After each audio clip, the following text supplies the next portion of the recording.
আজ সানডে আর আমি আর যুগ ঠিক করেছিলাম আজ সার্কাস দেখতে যাব, তাই রেডি হয়ে নিলাম। আমরা বিকেল 5টার শোটায় সার্কাস দেখতে যাচ্ছি। সার্কাসের মোট 3টে শো আছে, দুপুর 2টো, বিকেল 5টা আর রাত 8টা। তো রেডি হয়ে এখন বেরিয়ে পড়েছি, আর এখনও রাস্তায় যথেষ্ট রোদ রয়েছে। তো সার্কাসে চলে এসেছি।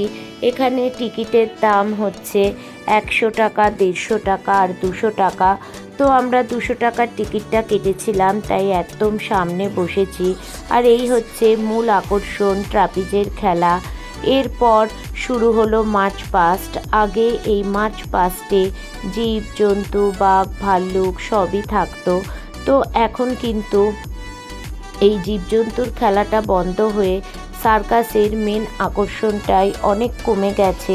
যাই হোক, তবু দীর্ঘদিন পর সার্কাস দেখলাম, আর সার্কাস দেখার ফাঁকে নিয়ে নিলাম একটু পপকর্ন, আর কোল্ড ড্রিঙ্কসটা বাড়ি থেকেই নিয়ে গেছিলাম।